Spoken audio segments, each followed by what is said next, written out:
pagod ng lumaban, mga kamay na sugatan sa trabaho, ngunit patuloy pa rin bumabangon. Sa bawat tunos na dumaraan, may pusong ayaw magpatalo. Kahit gaano kabigat ang mundo, may apoy pa rin nag-aalab dito. At kapag tila wala ng daan, may tinig na maririnig sa hangin. Areya, tanglaw sa gitna ng bagyo. Areya, pag-asa ng pusong nalulugmok. Kapag ang bayan ay sugatan, kapag ang pangarap ay nawawalan, naroon ka upang ipaalala na may bukas pa para sa lahat. Hindi ginto ang kanyang korona, kundi pawis ng karaniwang tao. Hindi bakal ang kanyang baluti, kundi tibay ng pusong Pilipino. Sa bukirin at sa karagatan, sa lungsod at sa kabundukan, kasama siya sa bawat hakbang ng mga ayaw sumuko sa laban.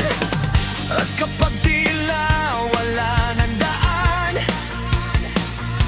may tinig na maririnig sa hangin. Areya, tanglaw sa gitna ng bagyo. Areya, pag-asa ng pusong nalulugmok.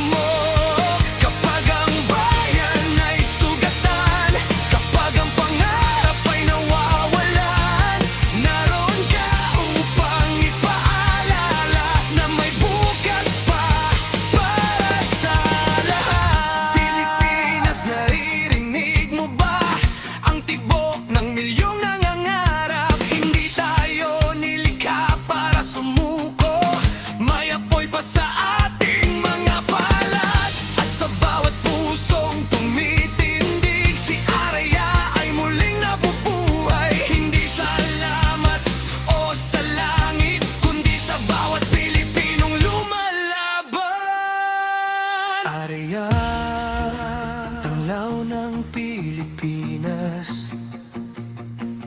Areya, liwanag sa gitna ng hirap.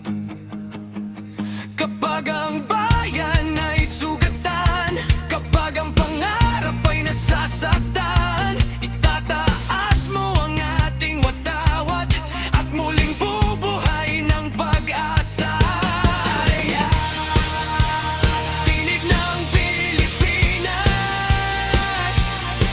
Areya, lakas ng bawat mamamayan. Sa bawat luha at pagdurusa, may bagong umagang darating pa. Kasama mo ang sambayanan sa pagbangon ng ating bayan.